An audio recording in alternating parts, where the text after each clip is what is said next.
This is the story of the princess and the pea. Once upon a time, there was a handsome prince who wanted nothing more than to get married, if only to silence some nasty rumors going around the castle. But his mother, the queen, was very strict and would only permit him to marry a pure princess. So they put a casting notice up on Craigslist and held auditions.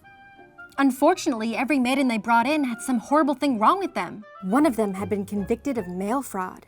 Another had been on reality TV. And still, another the prince was pretty sure was a man. The prince feared he may never marry.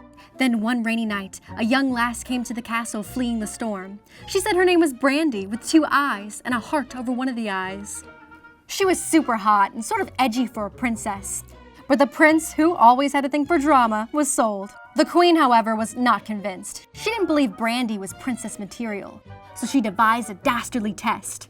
If she's a real princess, then surely she'll be able to detect a single pea underneath 20 Sleep Number memory foam mattresses. The prince thought the test was some bullshit. No one could do that, he thought. It's totally unfair. The prince asked Brandy if she was a light sleeper. I used to be, she said. But ever since my sorority days, I drink a special elixir made out of codeine cough syrup, lime juice, sugar-free Zima, and No. 2 pencil shavings topped with a tiny umbrella. In fact, if I don't drink one of these every 40 minutes or so, I start convulsing from withdrawal. She called this foul concoction her sleepy time tea, with a twist of wheezy. And well, if the prince wanted a bad girl, he got one. But what of the pea? Verily, it seems totes unlikely that Brandy would be able to feel anything under so many mattresses. After drinking all that, you could probably take her appendix out and she wouldn't even feel it. The next morning, the queen asked, "How did you sleep, my dear?" Brandy answered, "Terrible. I tossed and turned all night. Those 20 mattresses didn't help at all." Bingo, thought the prince, we're in. But spoiler alert, the prince totally cheated.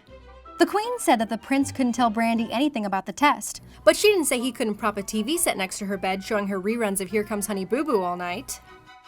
They were married a few days later and lived happily ever after.